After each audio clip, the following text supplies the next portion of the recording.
Hey, everybody, it's Johnny Moe. It's another Friday marketing operations talk with myself and Harrison Smith, who is an operational expert. He not only has a great operational background, has his MBA, he also helped to orchestrate one of the largest teams in New England and understands this market, what's to come, understands money and operations more than anybody else. And we're going to have a great conversation today. Maybe not more than anybody else more that I have access to on a constant basis. Anyways, Harrison, welcome, man. It's been a wild couple of weeks here in the real estate world. How are you doing? I'm great. It has been a wild couple of weeks. I think there a lot of news has hit. A lot of the market shift is real. I think people are starting to really feel the impacts of that, and hopefully through this Friday series, we can start to bring some stuff to people that'll help them through all this change because it's definitely it's a new era. It's a new era in real estate. Oh, it surely is a new era. That is for sure. And things are going to change whether you like it or not. Change is constant. Evolution is life, right? We always have to continue to evolve. If we stop, we will get run over. Okay. The Yeah. train ain't stopping, the train's moving. And we had a pretty historical week this week with the NAR settlements with some of there's just one, there's dozens of them out there, I guess, all sorts of different lawsuits trying to break up NAR or NAR stranglehold on the buyer commissions and all this other stuff. And there was a big settlement this weekend, or big judgment, I guess, of I think $5 billion. One Big point with a eight. billion, $1.5 billion, saying that there was collusion to price fixing or commissions. Which I don't agree with. If you want to sell, you could always have said zero, Mm-hmm. but nobody's going to come see your house, Yeah. right? We'll put it into MLS and then send the people your way, right? That's always existed, but now there is definitive ruling that says, yeah, no. That's not how you're supposed to do it. This Yep. is sending ripple waves throughout the entire industry. I'm watching it all the time, every day, multiple posts inside the groups. Agents, in essence, are panicking. Yep. You, as an operator who orchestrated a big team, who had ancillary businesses and such like that, what would you be thinking right now? What are you thinking? What would you be suggesting? What's your advice to adjust and weather the storm for this particular future of real estate? Yeah, and I think to harp on this for a second, the buyer agent's under attack. The buyer agent has been under attack for a while. And in some cases, the attack is justified. There are plenty of buyers agents out there who are getting paid that are not necessarily that involved with the transaction. Mm-hmm. There's also some buyers agents who are fantastic. They're excellent. They're on top of everything.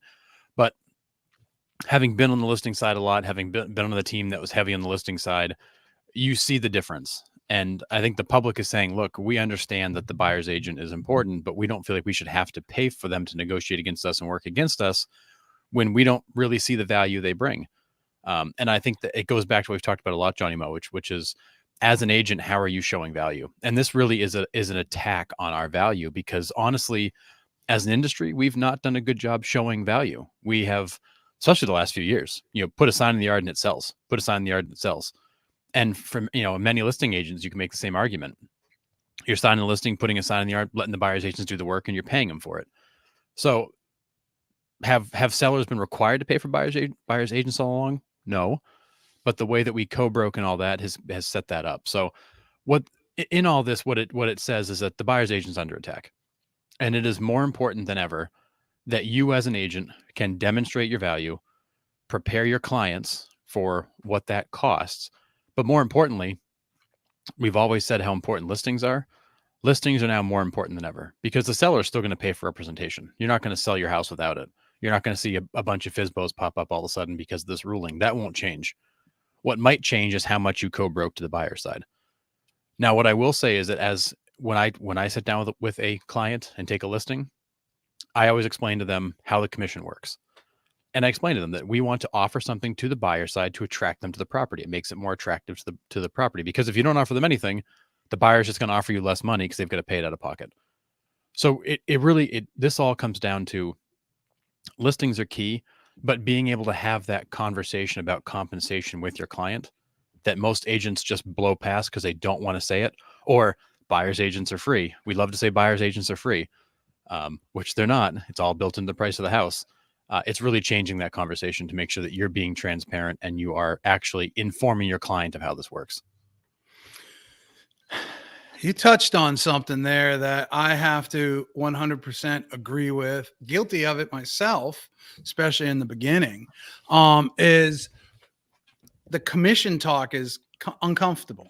It is. Right? To be able to say, hey, sure, I'll go show you homes. I get X% no matter what. Now, I was taught from a young age from one of the top attorneys in the state, well, actually his wife, that when somebody asks you for a reduction, when somebody asks you for a rebate, you state what your value is, what your fee is.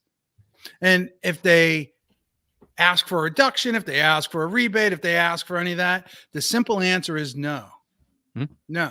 Can I get a rebate on it? No. Is that negotiable? No. Now, don't get me wrong. Most people, and I'm going to ruffle some feathers on this, so many agents, if the average commission is 60,000 or 80,000 or whatever the average real estate agent makes, right? That means there's a whole bunch of people not making any money. There's a whole bunch of people making a lot of money, and that's what comes up with average. Okay. But if you take that into consideration, I have witnessed a whole lot of agents just trying to make their mortgage payment, right? A whole lot more than not. And I'm in that boat too, right? I've been there. Yep. And so if you can't relay your value to somebody, then you don't believe in your value. So how can you get them to believe in your value? So how are you going to have that conversation with somebody about what you're worth, your fee? But if you have to now relay whatever it's two apples, 3 apples, 5 apples, whatever your thing is, because there is no fixed commission. It's an open market. You can choose whatever you want. So I'm not trying to have that conversation.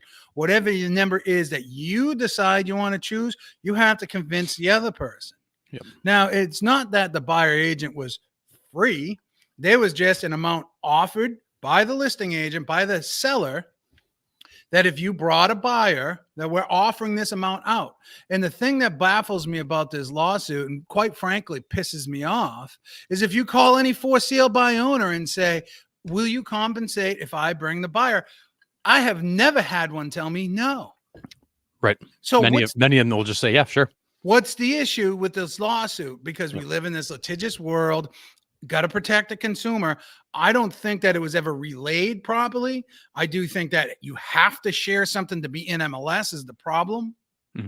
But it's getting to the point where I represent the seller. I will advise them that you should offer a commission to bring a buyer. If we look at these last 12 sold in your area, this one was at this was at that, this one is at that.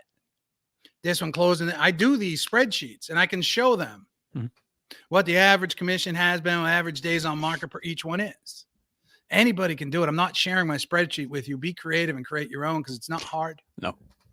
And now I can have that conversation with them. If they say no, now I don't want to offer anything. Okay. Because I'm getting paid by you to represent you. I gave you my advice and I have an option of taking the listing or saying no. You, if you want to get paid to be a buyer's agent, then you're going to have to relay your value.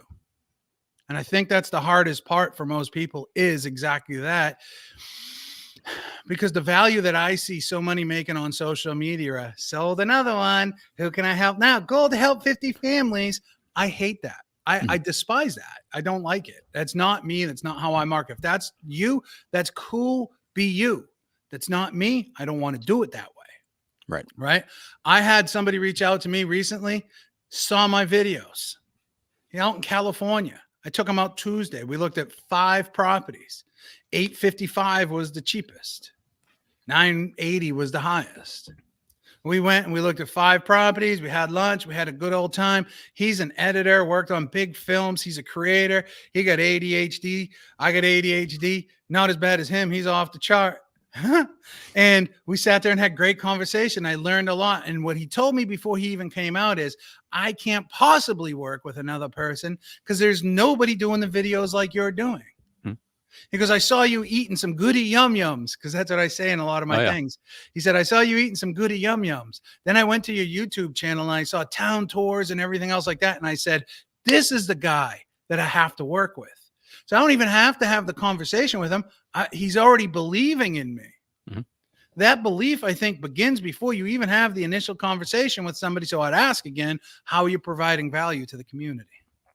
Exactly. And that's what it comes down to. Real estate, we talk about, being hyper local and, being embedded in your community and being involved. But for most buyers agents out there, you've been trained to call Zillow, write them a check, wait for leads to drop in, chase those people around, and then close deals, which is fine. That's one way to do it. But a lot of those agents are the same ones that are not negotiating commission, not discussing commission. They're accepting, 2 apples on the MLS because that's what it's paid, because they're free. They're free. They keep saying they're free, although they've got all these expenses and costs to running their business. Mm-hmm. And I think that for all the good buyers agents out there who have been doing this the right way and building a really good sustainable buyer business, there's all the others that have just been order takers, and they've been running people around and opening doors. And those, they're talking about hundreds of thousands of agents leaving the business because of this. It will be that group, because there's nothing in what they do that's sustainable. And there's nothing that's going to create staying power there. Whereas the people that have been embedded in their community, networked, creating video, showing their value, being the local go-to expert, Mm-hmm. that business doesn't go away. That business is there forever. You will always be that person.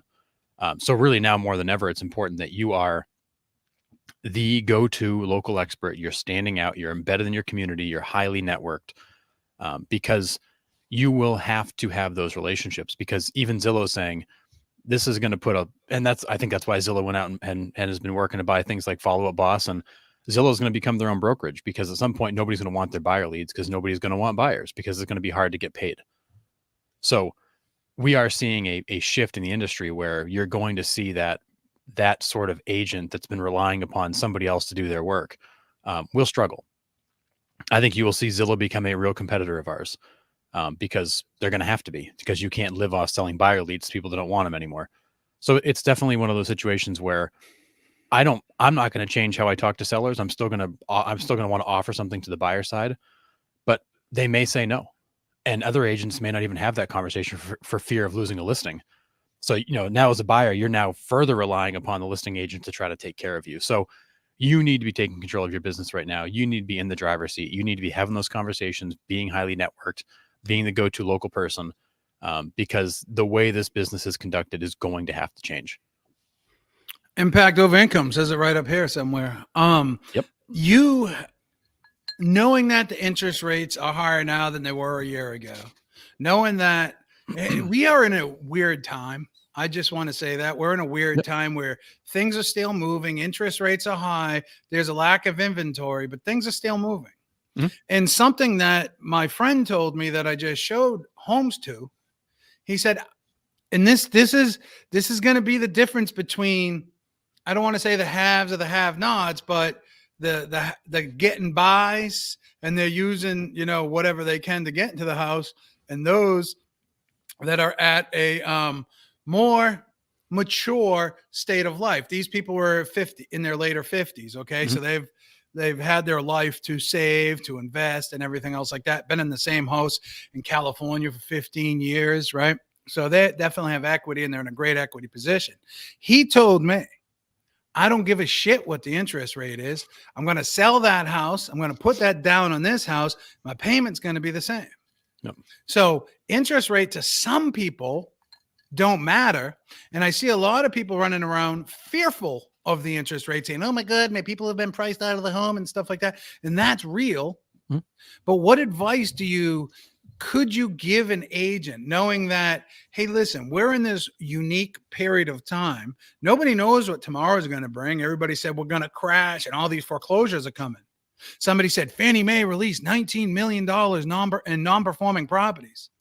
And I'm like, okay, so that's $500,000 homes. It's really not a lot. It's such a small amount. And we're at the lowest point of foreclosure, still below any historical average ever. And there's no large shoot up coming that anybody can see unless there's major impact in the economy. And if that happens, we're all screwed. But what advice can you give somebody right now based upon the lack of inventory, or I don't sellers on, everybody likes to think for other people and speak for other people. And I don't, I just deal with the power of now because that's all I have. Mhm. But people are like, oh, they'll never sell because sellers won't sell because and they're not going to get out of that interest rate. Sellers aren't going to sell because, where are they going to go? Sell. Everybody's got a unique situation. So what advice do you have to an agent right now who is worried about the interest rates, worried about the economy, worried about prices? What is something that they can do to bring their mind, remove the angst from their mind, but also project that calmness to their potential clients? Yeah. So what I would say to that is we don't get paid because we have a license. We don't get paid because we make videos. We don't get paid because we are out in the community. We get paid because of the problems that we solve. Say it again. Yeah, we get paid because of the problems that we solve. That's what we get paid for. So you have to a lot of agents right now are trying to pretend like the interest rates aren't a problem. They're trying to go chase buyers. Let's go buy a house, let's go buy a house. You have to acknowledge the fact this is going on. So first off is don't pretend like it isn't happening, but also don't pretend like it's stopping you, because as we see, closings happen every day. They happen in good markets, bad markets, sideways markets.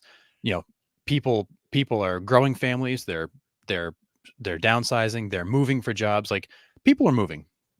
There are people that have to move. There are also the people that would like to move. And that's where you've got to understand, when you talk to somebody, what bucket are they in? Do they have to move, or do they want to move?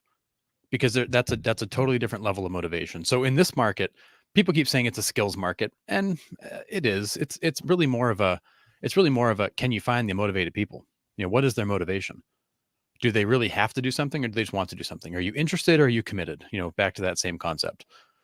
But more than anything, you have to admit what's going on, and you have to be a resource. You have to be a problem solver. So, you should be having conversations about where interest rates are, what that means to affordability, what your options might be. You should have a really, really good lender by your side that is helping people understand buy downs, temporary buy downs, 2-1 buy downs. What programs are out there, down payment, because one of the offsets might be, maybe I put less money down, so my payment's a little bit higher, but I can reserve some cash until we can refinance. Like, you have to help people make the most of their situation. So more than anything right now, you should be out there. You should be talking to people. You should be educating people, and you should be showing them how you can solve that problem. Oh, you think a home's too expensive? Let me show you how we can solve that. Let me show you some options for you. Let me give you some solutions that have worked for other people. Because if right now everybody's scared to death of the interest rate. Oh my goodness, it's too expensive. I can't buy a home. Actually, maybe it's not. And here's a way to get around that. Here's a solution for that. Here's a program that fits for that.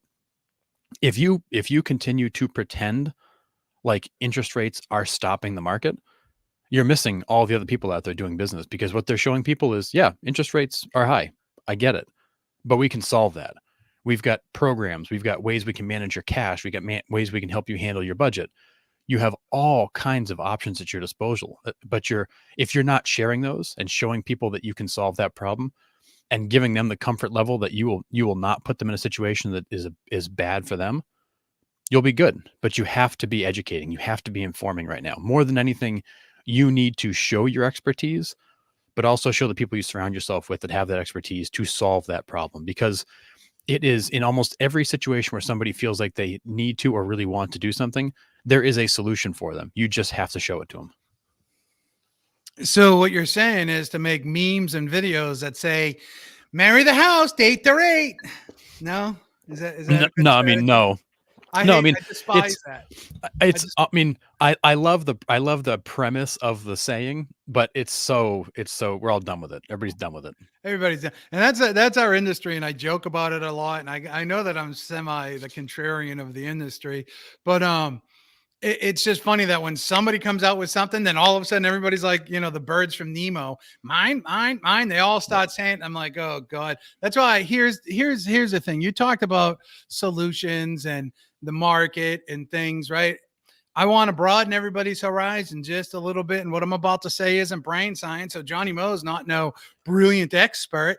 I learned this from somebody else, but there's certain constants in life. Death is one of them. Mhm. And I know some people, when I talk about probate or any of those, they're like, I'm not going to be an ambulance chaser. Well, I'd rather be an ambulance chaser than broke, Yeah.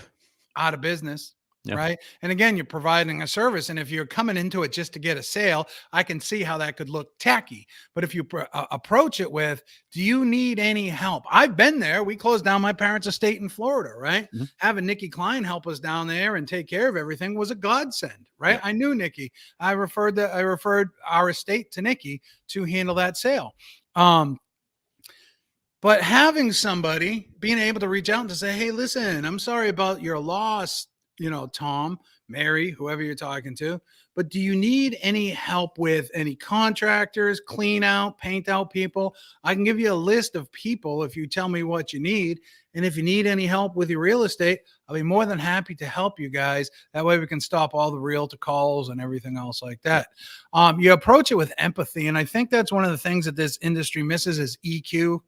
Too many people are just worried about, oh, I'm the number one. I got a new award. My goal's 100 million.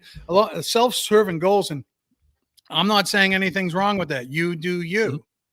I'm not that. I don't care about awards. All mine ended up in the Bow dump when I moved. Okay. All of them, every last one of them, Remax Hall of Fame, everything else like that. I might have some digital paper PDF copies of my Keller Williams ones, but that's how much awards mean to me. Being able to help somebody, and what sets me apart from everybody else, I've been thinking about this. What sets me apart from everybody else, not everybody else, but the majority, Yep.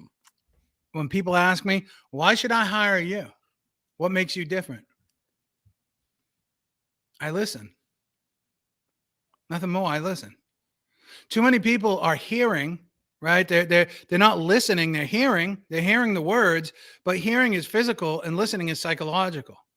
So they're hearing, but they're not processing, and they're just quick to respond with another script or canned saying just so they can get the sale. And what you said is, we're here to solve problems. Well, people die. Mhm. People own real estate.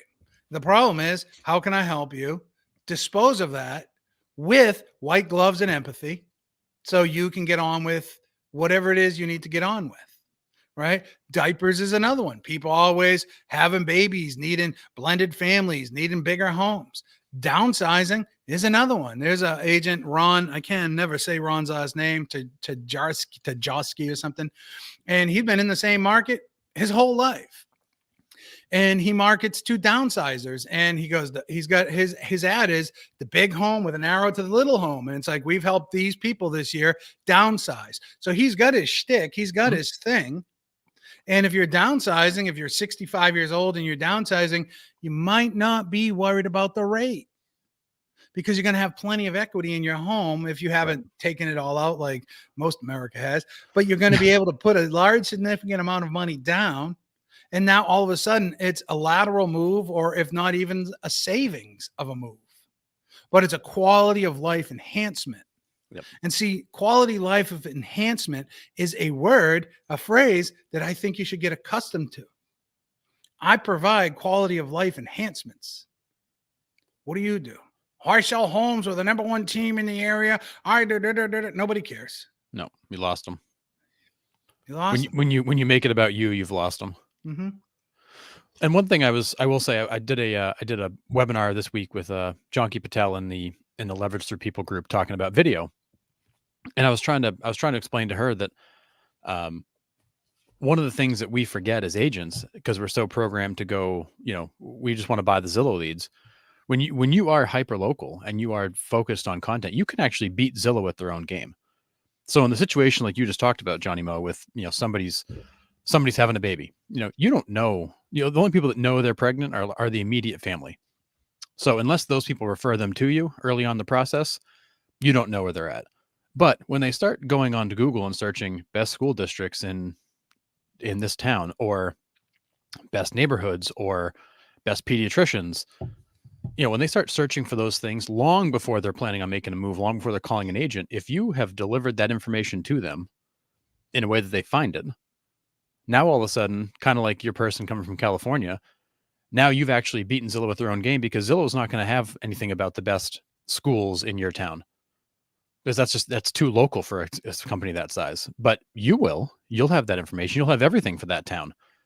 And now that person that is Googling for this information that nobody knows is pregnant yet is now coming across your stuff. So when they then get to the point where it's like, okay, we need to start looking for a home. We need to sell this one and get a new one. Who have they already got in mind when it comes to real estate? You, because again, you've continued to put yourself in front of the marketplace as the expert. And that's, I've talked to agents around the country, you know, they're in big retirement markets. Great. Well, I hate to say it, but you should be talking about the best doctors in the area and the best medical facilities and the best amenities and the best places for their family to stay, because somebody who's relocating to your market to retire cares about doctors, where their family can stay when they come to visit them, and what they're going to do. Like, put yourself in the seat of the person in your community or that might be moving to your area. What do they want to know? And then give it to them, and give it to them for free. Don't put it behind a forced registration. Don't, just give it to them. Continue to give it to them. And as I told Jonky, I said, you know, when you give, because everybody's afraid that I'm going to give this all away, they're going to call somebody else. Okay, it happens. But when you continue to give without expectation, that's when it comes back. Because we all want to hold our best stuff back. We don't want to give away all the secrets. Give them away. Show people that you're so damn good because you gave it all away that they should call you. There are no secrets. Yeah. No, there really aren't. But there's none. There's nothing you can do that's different than what I can do. The only difference is I do it. Yep. I articulate it. I communicate it. You articulate it. You communicate it in your own uniqueness. There's no secrets. Sean brought up a good point. Well, before I get into that, she's online watching on Facebook. But before I get into that, I just want to say, y'all don't have anything to worry about with Zillow. They got your dot loop information. They got your follow-up boss information. They're going to be first, front, and center. Just kidding. I hope it doesn't happen, but I don't know if you can see the writing on the wall. But Sean K. Harris brought up. Hi, Sean, if you're listening still. How are you? Sean brought up a great question when we're talking about rates. Or how about a permanent buy down? That still works, specifically if you intend to stay put for a while. Nope. Yes. See, this is working smarter, not harder, where you can roll, this buy down into, always talk with your lender. Mm-hmm. But and if you don't know, get educated in creative financing. And I'm not talking about creative financing like in a commercial world with an off-market property and you're buying it to flip it. That's a different kind of, that's hard money creative. We're not saying subject twos and wraps and all that stuff. We're talking about just regular creative financing. My friend's buying a property out in New York that actually turns money. Okay, every month it's going to make him $3,000 clear.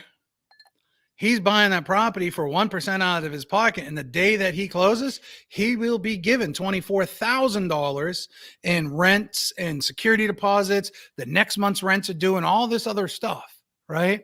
I'm like, oh my God, how did you do that? Right? He just bought the property with one of those with a state government program. Most states have their program, which is like an FHA backed program. We have Maine Housing Finance Authority. New Hampshire has New Hampshire Housing Finance Authority. But if you can roll the closing costs of this buy down in, then you can get a permanent buy down. And that can help weather the storm if the interest rate, because the interest rate climbing did bump a bunch of people out of the affordability range that they wanted. So now they got to go down. And that gets more competitive and more aggressive. But being able to do a buy down or anything else like that, I think is a smart idea.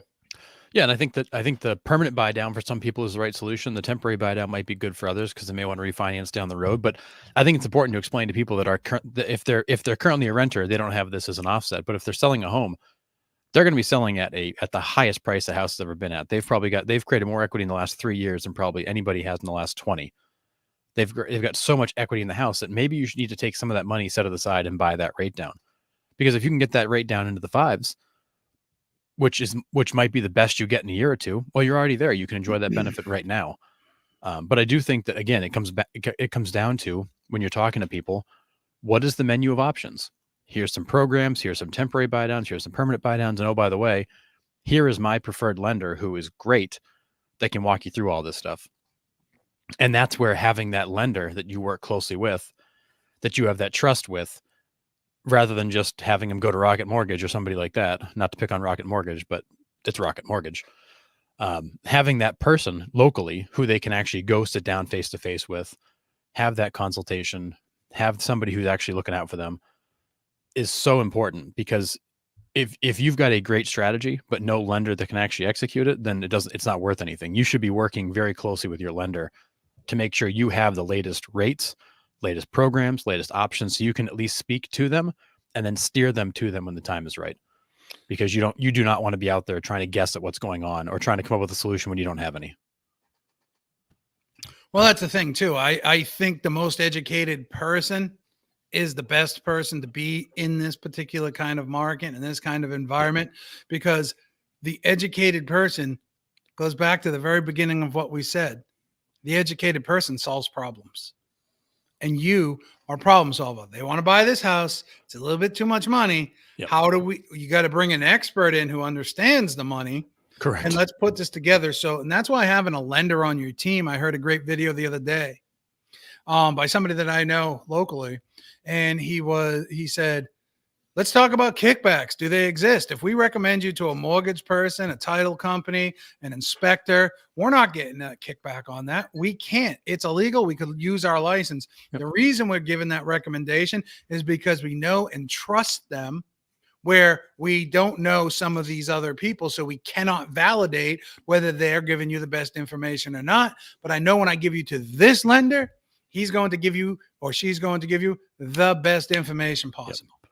Yep. Right? Yeah, work with a lender that you would work with even if there is no financial arrangement. So I know many of you have MSAs with your lenders, or they buy you your Zillow leads or whatever. Great, that's normal in this business.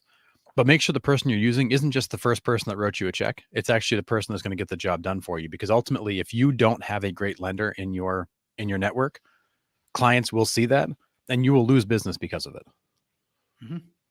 And guess what? It's time to get paid. Time to get paid. Time to get paid. You got to know what you're doing. You got to have all the answers. You got to have all the solutions. You are the spearhead of the transaction. If you're a seller's agent or a buyer's agent, whatever you're doing, you have to have those solutions. I'm appalled at how many listing agents take photos with I'm not going to say with their cell phone, because you can teach your cell phone how to make awesome videos. You can use your cell phone how to take pictures. It's not even that. It's that you didn't even have the wherewithal to crop the freaking mirror out. Or maybe you didn't even get out the car. Yeah, take the dishes out of the sink, maybe. Right? Put the lid down. Get the person out of the bed. Some of y'all are lazy. Some of y'all don't deserve a license. I'm not lying. I ain't lying. I've seen it. Higher code of ethics, right? That's just paper. That's just paper to get you a check. You put your two fingers up and you write a check for $500. You're in. That's the qualifying factors. Is does your check cash? Right? That's the qualifying factor. Be different. Be the differentiator in your market. Talk different. Be different. I just went and donated a piece of artwork that was my mother's. We've had it for 20 or 30 years. Her best friend gave it to her. It was of Kennebunkport, Dock Square. I went down to the chamber of Go Kennebunks and donated that, made a video about it. And now all of a sudden, as a result of doing my video, Jamie told me they got a huge push. And now my auction piece is up to, I don't know what it's up to. It was a couple $100 last I looked or whatever like that. And I'm like, yeah, I hope it brings in $500 for y'all. But they're thankful. So now I'm building a relationship with important people who are central figures of the community, and not just another, hey, who do you know that's ready to buy or sell? Because that's what you've all been inculcated to do. Be different. Be the differentiator. I know this sounds harsh. I know it sounds angry. Surround yourself with good people. Surround yourself with knowledgeable people. And just simply be different. Be better or charge less. Mm-hmm. That's it. It is. And one thing I'll say too is, for those of you right now that are working with buyers or working with sellers, you should be prospecting for them. If you've got a listing, you should be marketing that and prospecting to find the buyer for it. If you've got buyers, you should be prospecting to find the listing for them. Too many of us are sitting back and just hoping the MLS will deliver. And when in reality, I'm gonna work on putting a video out here next week talking about, price versus volume in your business, how you make more money. Because if I can sell my own listing and not have to share that commission with anybody else, that's like selling two listings. I'm going to get paid twice for one. So really, in terms of price, I've just taken my average sale price up so I can actually sell fewer units and make more money. That's a pretty good lifestyle, but you've got to be willing to go out and find the buyer for it. And I double end several of my own things because for buyers and sellers, because I'm not afraid to go try to find what they're looking for. So keep that in mind too. A lot of us are sitting there waiting for the MLS to deliver. Well, go get it. Go find it. Go be the only person involved in the transaction. That's right. And listen, man, make it rain. That's your job, is to make it rain. If you're worried about buyer agent commission, go get sellers. Be in control. I used to have this not graph, but a picture, JPEG, that I made years ago, and it was of a diamond. And at the bottom was at the mercy of, and at the top was in control of. In the middle was MLS. If you are only finding your listings for your buyers through the MLS, then you're not worth your fee. I'm sorry. It might hurt you, might ruffle some feathers. Don't send me the death threats, but it's real, because I can teach a monkey to do that. I can teach a cat with one leg to do that.